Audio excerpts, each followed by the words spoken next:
आज हमने के एगो गाना रिलीज भइल बा जौन गाना के नाम ह नींबू खरबूजा भइल पार्ट 2, जो कि ओकर पहिलका गाना के आप लोग इंस्टाग्राम पे 1 मिलियन से भी ज्यादा रील बनौले रहनी है। तो वो गाना आज रिलीज भइल बा अपना हिट मशीन के आवाज में और तबाही मचा दिले बानी जा आप लोग। गाना खुलला के कुछ ही घंटा के बाद 1 मिलियन क्रॉस कर गई है और अभी तो मतलब धुरकुस उड़ गई बा। इतना प्यार मोहब्बत यूट्यूब पे दूसरा के कहाँ देखे के मिलेला, ये आप लोग के प्यार है। बहुत दिन से आप लोग इंतजार करनी है जा और आप लोग के दिल से धन्यवाद कि आप लोग धैर्य रखनी है जा और ई हमनी के और आप सबके धैर्य के परीक्षा चलत रहा। तो गाना रिलीज हो गई बा और वेस्ट म्यूजिक भोजपुरी से रिलीज भइल बा गाना।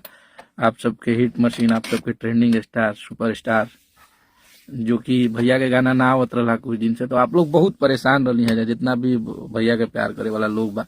और आधा भोजपुरी सुना सुना सा लागत रहा, पूरा भोजपुरी लागत रहा कि कुछ होते नहीं थे। तो बहुत बढ़िया रिस्पॉन्स देता नहीं जा और वो गाना के आप लोग देखते देखते 1.5 मिलियन से भी ऊपर व्यूज लेके चल गई बनी जा। अभी बहुत सारा गाना आई, एक बाद 1-2 गाना के बाद या एक बाद हमनी के भी अन्नपूर्णा से भी रिलीज करब जा गाना, जो कि बहुत तगड़ा।